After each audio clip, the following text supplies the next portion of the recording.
Ce que vous voyez, c'est la lumière, la foule en délire ou encore les cris de joie. Mais moi, je vous emmène là où la lumière n'éclaire pas encore. À travers cette vidéo, je veux vous plonger en immersion sur ce qu'on ne montre pas. Je veux vous montrer des visages qu'on ne voit pas et vous faire écouter des voix qu'on n'entend pas. Entre interviews, images exclusives et moments de doute, vous allez voir ce qu'il se passe dans les backstage d'un festival. Bienvenue de l'autre côté de la Boom Jam One Day. Hello, hello. Alors là, nous sommes le mercredi 6 août 2025 et je suis à la plage de la Cocoterie. Comme vous pouvez le voir, il y a déjà pas mal de choses qui sont mises en place, comme l'échafaudage du coin VIP, la scène, pas totalement, mais pour être honnête avec vous, je ne pensais pas qu'à plus d'une semaine de l'événement, qu'il y avait autant de choses sur le site. Pour moi, ça se faisait la semaine même. Et quand je vois tout ce qu'il y a à faire, je me dis, heureusement qu'ils prennent de l'avance. Après, en vrai, je suis comme vous, je ne m'y connais pas du tout. Ce qui est bien, c'est qu'on découvre ensemble un festival de A à Z. Mais là, du coup, je suis sur la scène où Vybz Kartel se produira en fait. Bon, le jour où vous verrez la vidéo, vous allez comprendre qu'on a vécu quelque chose d'historique. Mais je crois qu'on ne se rend pas encore compte en fait. Pool party, summertime, oh, fever, why you punani. Bon, en tout cas, pour l'anglais, moi, ça fait 2. Mais je suis sûre qu'on a géré. Je suis sûre que Vybz Kartel, là, à l'heure actuelle, il est trop content de venir en bien. Avant de plonger totalement dans les coulisses, je vous propose de partir à la rencontre des 2 fondateurs de Boom Jam 973. Hello, hello. Alors aujourd'hui, on se retrouve avec l'équipe fondatrice de Boom Jam. Coucou Dimitri, coucou Christa, vous allez bien? Ouais, ça va et toi? Ça va, on est là. Alors on est à quelques semaines du grand festival. Comment ça se passe pour vous? Ça se passe plutôt bien. On avance petit à petit, puis le stress va commencer à rentrer, vu que c'est dans pas longtemps qu'on va accueillir le World Boss quand même, les jeunes. Et ben alors en quelques mots, je vais vous demander de vous présenter. On va commencer par les femmes. Christa Mazie, je suis cofondatrice de Boom Jam. Avec Dimitri, on travaille en collaboration. Moi, c'est Dimitri Faustin, fondateur de Boom Jam et DJ Youth en tant que DJ. Donc comme on le sait déjà, le 15 août, il y a Boom Jam One Days. Mais juste avant ça, il y a eu les 2 premières éditions. Comment ça s'est passé au niveau de l'organisation? C'était la première, donc il y avait beaucoup de couacs, il y avait beaucoup de retard. Comme c'était une première pour nous, auparavant on faisait des mini-festivals, des soirées avec artistes. Effectivement, on a eu Caris, Niska, Ouais, tout plein le d'autres. rap français. Ouais. Si t'es pas mort, c'était inauguré. Depuis bien avant, on faisait des petites soirées, des villas DJ Youth, etc. Dimitri, il a connu des soirées en métropole. Notre plus gros événement vraiment officiel avec Boom Jam, c'était Caris. Pas Caris, non, c'était... Oui, Grage. Ah, j'étais là en plus, j'étais jeune, messieurs. On avait déjà un pas dans l'événementiel lorsqu'on a décidé de se lancer dans le festival. Chaque 15 août, on faisait un événement pour marquer l'anniversaire de Boom Jam. Ah, en fait, le 15 août, c'est pas anodin, en fait. C'est mon anniversaire. Ok. C'est l'anniversaire de Boom Jam. Eh ben, c'est bon à commencé savoir. aussi avec au Cashley Garden, Gianna King et Bambi. C'était là le premier gros anniversaire qu'on avait commencé avec Boom Jam. Même après avoir fait des mini-festivals, comme vous l'appelez, comme vous les appelez, pardon. Pourquoi avoir organisé un festival alors? En vrai, on faisait déjà des festivals, mais on l'appelait pas festival. En fait. Ok. C'était juste ça. Et c'était juste améliorer 2-3 choses et se lancer le défi d'aller plus loin. On s'est donné les moyens de pouvoir faire proposer un festival, aussi attirer des personnes extérieures. Et au jour d'aujourd'hui, on peut dire que Paris réussi et c'est pas fini en plus. On a parlé des éditions précédentes. Dès le début, tu as mentionné qu'il y avait comme quelques couacs. Quelle a été pour vous la plus grosse galère? Confiez-vous, je m'assois bien. La plus grosse galère, c'était de pas être prêt pour l'ouverture des portes. Et c'était à l'heure où on ouvre les portes, la commission de sécurité, elle passe. Donc c'était vraiment une galère de ouf. la première édition, on avait eu, tout premièrement, un avis défavorable au niveau de la commission de sécurité. On a dû réajuster encore et c'est ce qui a retardé l'ouverture des portes. Mais est-ce que vous avez connu de grosses galères avec les artistes? Moi, il y avait un problème de chambre. Ils avaient donné toutes les chambres au tour de cycliste. Aïe, aïe, aïe. Donc Tyrus Riley, on voulait le mettre à... Il a dit jamais de la vie. Il rentre pas là, c'est mort. Comment vous avez pu gérer ça? Ouh là là, j'ai dû payer Tyrus Riley en plus pour lui dire j'ai pas d'autre choix pour qu'il dorme là, mais sinon c'était galère. Ils sont restés dans la rue devant l'hôtel avec tous leurs valises et tout. C'était... Aussi, il y avait Adoni avec le jet privé. On prend le jet privé par lui et Skank. Le jour du départ, Adoni il dit non, il est malade. Il faut qu'il y ait Une personne en plus. une personne en plus. Il a dit non, c'est pas possible. Il a dit il part pas. Dimitri, lui, c'est plus la partie artistique et moi, c'est plus la partie organisation, etc. Pour moi, la galère que j'ai eu à gérer, on avait un artiste qui nous a dit, si je monte pas sur scène maintenant, je chante pas. plus. Et l'autre qui dit, si je monte pas sur scène maintenant, je chante pas. Et là, la régisseuse nous dit, Faut faut choisir. faire un choix. Je regarde Dimitri, j'ai dit, on fait quoi? Mais c'était qui ces artistes-là? L'artiste qui est monté sur scène, c'était Iris Riley. Bon, en tout cas, même avec toutes les galères que vous avez énoncées, on voit que vous tenez le coup quand même parce on en est là aujourd'hui. C'est vrai qu'après plusieurs interviews, on t'a déjà demandé pourquoi avoir fait cette 3e édition alors qu'on était tous à la 2e, on t'a entendu, on t'a vu dire que non, c'était un peu galère pour toi, pour vous du moins, d'organiser tout ça et que c'était la dernière édition. Bon, nous on n'y croyait pas trop, on savait que vous allez nous faire une petite surprise et au final, heureusement qu'on a attendu parce que là, le 15 août, on reçoit l'homme. D'ailleurs, pour revenir sur l'homme qu'on appelle le World Bass. Il s'est passé quelque chose d'historique quand même en France pour son concert. En fait, c'est une récompense pour Boom Jam, pour tout ce qu'ils ont fait. Parce que bon, en général, il n'y a pas de reconnaissance. Donc et là, le World Bass, il montre que respectez Boom Jam. Bon, moi, je vais pas vous mentir, quand j'ai vu le drapeau, j'ai dit, est-ce que c'est Didi aussi lui a donné le drapeau sur scène et tout? Mais je suis sûre que je suis pas la seule à penser ça en vrai.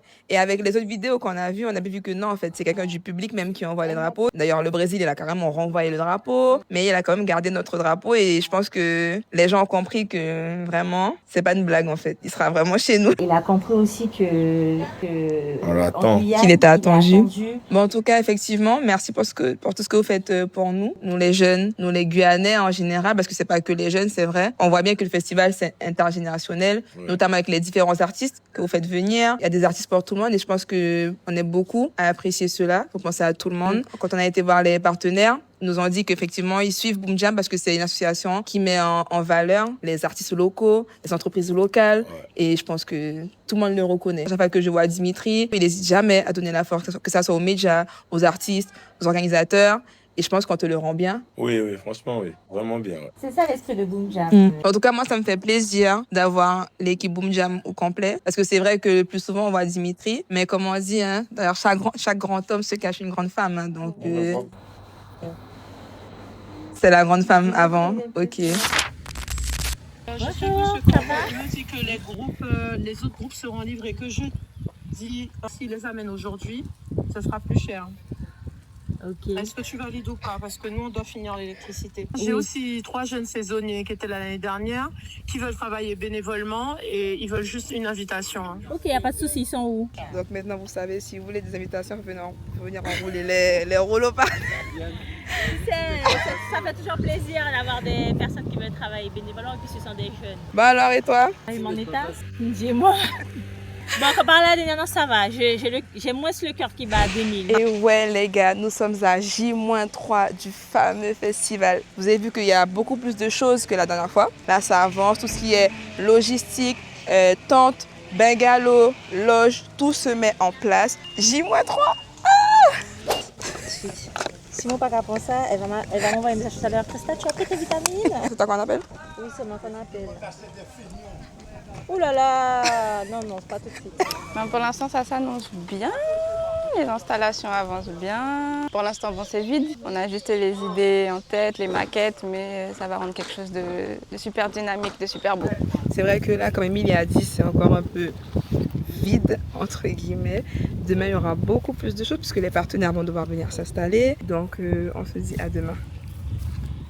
Alors là, nous sommes à J-2 du grand festival. Donc, nous sommes de retour à la plage de la Cocoterie. Comme vous le voyez, ça avance. Là-bas, il y a le village VIP. Donc, on y va.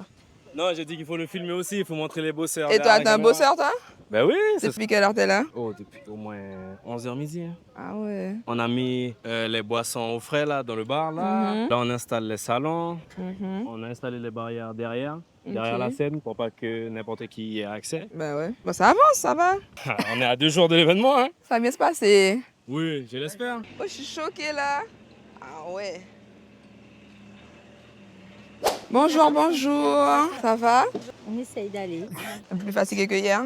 Ouais. En fait, hier, j'ai pris mes vitamines. J'ai pas pris ce matin. Là, Tu vois, la maman de Christa, vous avez vu, elle ne prend pas ses vitamines. On est sorti de cours à minuit, on est rentré. J'ai fait le point avec Dimitri et tout. On a été dans à 3h, 3h30. Et depuis quand t'es là ce matin? Enfin, non, je suis arrivée à 13h. Ah, bon, ça va. J'avais été chez le coiffeur. Ah. Alors aujourd'hui, les avances, comment dire, il y a la sono. Ouais, la sono a commencé depuis hier soir. Hein. Ok. Et la lumière aussi. Bonjour, bonjour. Ça va?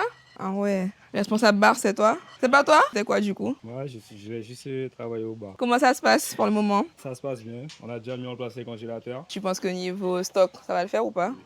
Putain, j'avoue, les congélateurs sont remplis. Hey! À J-2 de l'événement, la plage se transforme peu à peu. Les installations prennent place, chacun s'active et le travail d'équipe est au rendez-vous. Bien sûr qu'il y a toujours des imprévus, comme le grand nombre de voitures qui sont restées coincées dans le sable, mais loin de freiner l'avancée, ces moments rappellent surtout l'importance de la solidarité. Mais dans l'équipe, chacun a son rôle et connaît sa fonction, ce qui permet d'avancer efficacement. Christa et Dimitri l'ont bien compris. Pour continuer de faire grandir la Boom Jam, il a fallu s'entourer d'une équipe solide et engagée. Ça va, Chloé? Ça va. Comment ça se passe pour toi? Stressant. C'est vrai. Oui, c'est stressant. Parce que du coup, je fais le protocole principal. Premier festival pour moi. Donc, plein de petits aléas avec le vent et tout. Bref. Ça va, on est à J-2. T'as le temps Oui, encore, franchement, ça va. c'est cool. Mais bon, on aurait voulu finir à J-1. Ouais. Donc, c'est pas évident. Mais bon, on travaille pour que demain, ce soit juste ces petits détails. Ben voilà. écoute, bon courage par la suite. Merci. Comme vous l'avez vu, tout s'anime, tout s'installe. Tout le monde commence à être un peu stressé comparé à hier. Je pense que c'est un bon stress et que tout le monde a hâte de voir le résultat. Dans moi, c'est pas mon festival, mais j'ai vraiment trop hâte. Et comme je vous ai dit, en fait, on découvre ensemble tout ce qui est backstage, préparation. Et je me dis qu'en vrai, il y a vraiment du travail. Faut pas sous-estimer tout ce qu'il y a derrière un événement. Demain encore, ça sera autre chose parce que je suppose qu'ils vont encore avancer, même de nuit. Mais bon, on verra demain comment ça se passe. Et ouais les gars, nous sommes à J-1. Juste en haut, là-bas, il y a la commission de sécurité. Je ne sais pas si on peut aller, en vrai, j'ai un peu peur. Si la commission de sécurité ne valide pas, les gars, il n'y a pas de festival. Bonjour, bonjour. Bonjour, Kacha. Toi, c'est quoi le responsable du bar VIP Ultra VIP. De là, il y a la commission et ensuite, on pourra agencer et faire... tout ce que vous avez à faire? Exactement. Ça se passe comment pour la commission, là, ça va? Là, ils sont en train de délibérer, donc on attend. À J-1 du festival, le plus gros du travail en termes d'infrastructure est terminé. Place aux finitions. Dernier coup de peinture, branchement sur la scène, test des micros et des enceintes et vérification des instruments. C'est aussi une journée importante car la commission de sécurité passe contrôler l'ensemble du site avec une mission essentielle. S'assurer que toutes les conditions de sécurité soient respectées pour accueillir le public en toute sérénité. Bon, on est clairement dans les aléas du direct. Comme Chloé vient de me le dire, quand elle est arrivée, tout était à terre à cause du vent. Donc là, ils sont en train d'essayer de tout remettre en place. Des LED qui se sont arrachées, des panneaux qui sont tombés. Mais je lui fais confiance. La Boom Jam est un projet qui demande beaucoup d'énergie, mais surtout beaucoup de logistique. Et tout ça serait impossible sans un soutien extérieur. Et oui, un festival, c'est aussi une aventure collective. Et dans cette aventure, les partenaires ont un vrai rôle à jouer. De nombreux partenaires ont cru au projet et ont accepté de soutenir la Boom Jam One Day. Bien qu'ils aient eu tous un rôle essentiel à jouer, nous avons décidé d'en présenter 3 afin de vous montrer leur engagement et leur soutien dans le festival. On se retrouve à la ferme François, l'un de nos partenaires majeurs au sein de la Boom Jam. D'année en année, on a instauré une confiance mutuelle qui fait qu'à chaque événement, ils sont pour nous accompagner, nous soutenir et ça, nous les en remercions pour cela. La ferme François, c'est une structure locale, ils sont partis de rien du tout comme nous, la Boom Jam, on est parti de rien du tout. Et à l'heure actuelle, nous arrivons à faire pas mal de choses. Située à Montigny-Tonnet-Grande, la ferme François est à la fois une exploitation agricole bio et un lieu de loisirs. On y trouve une culture locale et un élevage diversifié. Il est possible de faire des activités comme le paintball, faire du toboggan géant, faire du quad en pleine nature ou tout simplement se baigner dans leur immense piscine. On en a d'ailleurs profité pour demander à Jean-Hubert François pourquoi il acceptait de suivre la Boom Jam au fil des années. On choisit très soigneusement où on place notre image. Et c'est vrai que la Boom Jam, ça va faire la 3e édition qu'on a avec eux. Pour la simple et bonne raison qu'à chaque fois, l'équipe de la Boom Jam a toujours su valoriser l'image de la femme François. Et bien sûr, on sera également présent le 15 à la Boom Jam, l'un des plus gros événements, pour ne pas dire le plus gros événement de l'année. Un grand merci à la ferme François, à Nathalie et Jean-Hubert qu'on affectionne tout particulièrement. Aujourd'hui, nous sommes à la boutique Free Caraïbes à Cayenne. Ça fait même pas un an qu'ils se sont installés et pourtant ils sont déjà en partenariat avec un des plus grands festivals de Guyane. Le deuxième partenaire que nous présentons est l'opérateur Free Caraïbes. En plus d'avoir contribué à rendre l'événement plus accessible, il faisait aussi partie des points de vente où le public pouvait se procurer des tickets physiques. D'ailleurs, Christa nous explique comment cette collaboration a pu se faire. Free accompagne pas mal d'événements au niveau des Antilles. Ils nous ont contactés pour être partenaires cette année sur la Boom Jam. Ils nous ont fait une proposition. On a bien sûr eu un délai de réflexion puisqu'on a eu quand même pas mal de demandes. Donc, qui fait qu'on a choisi Free parce qu'il est quand même sorti du lot par rapport à la proposition qui a été faite. Et nous sommes heureux de collaborer avec eux sur cette édition. Après la vente de tickets physiques avec Free Caraïbes, je vous emmène cette fois dans les coulisses de la billetterie en ligne. Si vous me suivez déjà, vous devez normalement connaître Sabouche Guyane. Mais si ce n'est pas encore le cas, je laisse Marc Ronda Silva, le fondateur et gérant de Sabouche, vous en dire un peu plus. Bonjour, Marc Ronda Silva, fondateur et gérant de Sabouche. Donc Sabouche qui est un agenda qui a pour but de répertorier tous les événements, les activités et les lieux en Guyane. À côté de cela, on a créé aussi la billetterie, donc qui permet à l'organisateur de pouvoir promouvoir son événement et en même temps de gérer sa billetterie, tout ça sur une seule et même plateforme. Alors cette année, on a décidé de collaborer avec Sabouche parce qu'il faut savoir que le maître mot de Boom Jam, c'est promouvoir les artistes locaux, mais pas que. C'est également mettre en avant les entreprises locales. On a privilégié également la proximité, le contact, parce que dès qu'il y a un souci sur la plateforme, chose qu'on n'a pas encore eue, si on a une question quelconque sur la plateforme, j'appelle, j'écris, j'ai une réponse tout de suite. Donc à ce niveau-là, c'est nickel. Bon, là, les gars, on s'est déplacés. Nous sommes à l'hôtel Mercure de Kourou. Cartel vient d'arriver. Si tout se passe bien, je pourrai le voir. Spoiler alerte, on ne l'a pas vu ce soir-là. Et d'ailleurs, vous savez quoi? On ne l'a pas vu du tout. Vous êtes déçus, pas vrai? Ouais, ben pas plus que moi. Allez, on continue. Bon, ben de retour finalement à la plage de la Cocoterie. On est parti un petit moment. Il y a déjà plein de choses qui sont sorties de terre. Sinon, toi, ta journée? Ça va, j'ai rien fait aujourd'hui parce qu'il fallait que je m'occupe de moi et que je me repose. Heureusement que j'ai une équipe solidaire. Qu'est-ce qu'il vous reste pour ce soir? On a pratiquement tout fait. Là, c'est vraiment, on va finaliser au niveau du VIP, au niveau des tables VIP parce que je dois réajuster parce que bien ça, il y a beaucoup de personnes qui se prennent à la dernière minute. Ah ouais. C'est toujours comme ça. Mais oui. Et puis ils sont exigeants, attention. Et puis mon téléphone qui n'arrête pas de sonner, je reçois 4 appels en même temps. Mais n'empêche que j'étais super contente de voir que Chloé avait pu terminer son photocall à temps. Et maintenant, je n'avais qu'une hâte, c'était de voir toute la déco du festival le lendemain. Ça y est, c'est le grand jour. Mais à mon arrivée sur le site, je me suis vite rendu compte qu'il restait pas mal de choses à finaliser. Présents depuis le matin, certains membres du staff redoublent d'efforts pour terminer à temps. J'ai même croisé certains artistes en train de faire leur balance dans les H-Fros, à qui j'ai demandé son ressenti pour ce soir.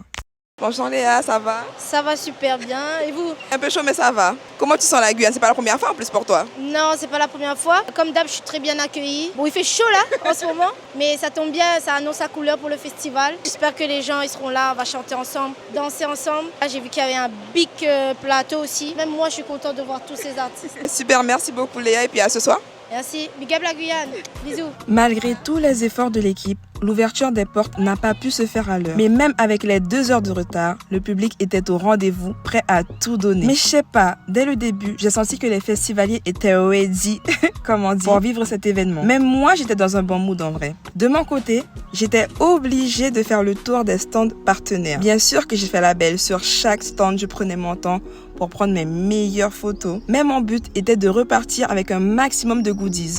Et je crois que j'ai relevé le défi. Une fois que les hostilités ont bien démarré, je suis allée faire un tour dans les différents bars, voir comment ça se passait du côté du staff.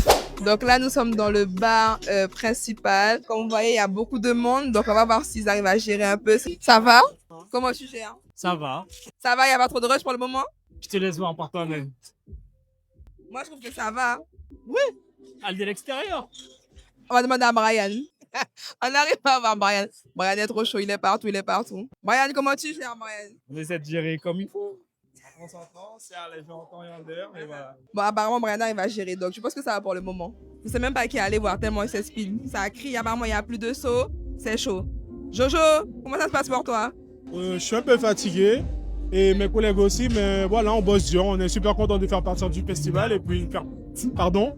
Et j'espère que ça va bien se passer, mais normalement ça va. Ce que j'ai vraiment kiffé, c'est que du début jusqu'à la fin, les artistes se sont enchaînés et ça sans aucun moment de pause. Parce que oui, comme on l'avait bien remarqué, le plateau artistique de la Boom Jam réunissait une multitude d'artistes et de DJ locaux comme internationaux. Après leur prestation, j'ai été à la rencontre de certains artistes pour échanger avec eux et avoir leur impression sur le festival. Coucou Rickman, ça va? Yes, I a toujours up top, you don't know. Alors, comment tu as trouvé ta prestation? Eh ben, toujours électrique, tu connais déjà, on change pas. On a démarré la soirée avec de la chaleur.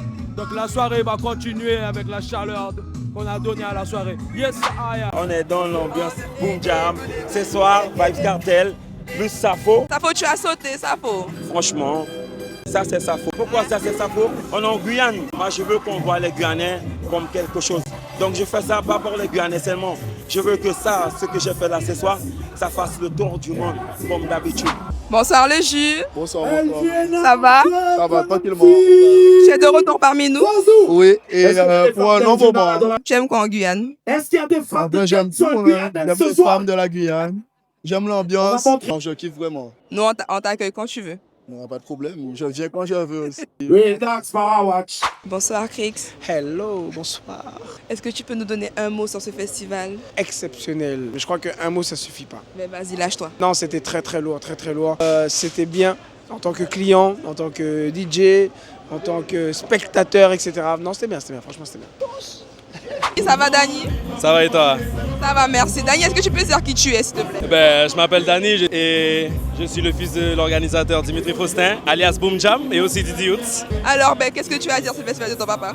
Oh, comme d'hab, je suis fier de lui, c'est un putain de festival, hein. C'est magnifique, je te jure, comme d'hab. C'est sûrement le dernier, donc je suis là pour profiter, tu connais, hein. Ça te dit rien de reprendre tout ça? J'aurais aimé, mais il y a beaucoup de contraintes, hein. Donc bon, on verra bien. Est-ce que tu as un mot à dire à ton papa? Merci pour tout, je t'aime, longue vie à toi. Les gars, Cartel vient d'arriver, vous l'avez vu rentrer, il a été escorté, il est passé à côté de nous, genre. J'ai hâte, ça va être feu. Et là, le moment tant attendu, l'arrivée de Vibes Cartel. Je vous assure, j'ai eu l'impression qu'une vague d'énergie venait d'envahir toute la plage. Même moi, j'ai été submergée par les émotions. J'étais en mode, ah ouais, ça y est, il est là devant nous. Et si moi-même, j'étais dans cet état-là, j'imagine même pas les organisateurs. Le public l'a tellement respecté et on sait à quel point le public guyanais peut être très compliqué. Le World Bass nous a offert un show de qualité, tout en mettant à l'honneur la Guyane. Je peux vous assurer que ce jour-là, on ne l'oubliera jamais. Sahabaï! Comment allez-vous? Oui. Hey baby! Kiss me baby. Pourquoi? Dis-nous tout. Mais regarde, c'est fini, tu devrais être contente là, non? Tout s'est pas passé comme prévu, mais bon, l'essentiel, c'est que c'est fini. Non, en gros, grosso modo, ça a été. Tout le monde veut faire des photos, c'est tout à fait normal. Mais là, c'est compliqué à gérer parce qu'il y a pas mal de personnes. Bon, en tout cas, ton ressenti, c'est que c'est fini là. J'attendais que ça soit terminé. Non, c'est fatigant. Ça fait des mois et des mois qu'on travaille dessus. Ça fait une semaine que je dors pas, j'arrive pas à dormir, je stresse. Dimitri me dit, mais repose-toi. Je dis, mais j'arrive pas. Mais bon, c'est terminé, ça s'est bien passé. Le public a l'air satisfait, content. Cartel aussi, donc écoute, c'est l'essentiel. J'espère que tout le monde a passé un bon moment et que tout le monde a profité de ce moment parce que on n'est pas sûr de le revivre, hein. Je crois même pas qu'on va le revivre. Donc bon, c'est vraiment quelque chose d'inédit qui s'est fait ce soir. J'étais en pleurs sur scène parce que je me suis dit, on l'a fait. Ouais. On l'a fait, on a réussi, on l'a fait. Ça y est les gars, c'est la fin du Boom Jam Monday. Ça s'est tellement bien passé. Christa a l'air plutôt satisfaite. Le public avait l'air aussi satisfait. Ça a été des mois et des mois de préparation pour toute l'équipe de Boom Jam. Comme on l'a répété encore une fois, ça a été un événement historique et je pense que les Guyanais sont très loin de l'oublier.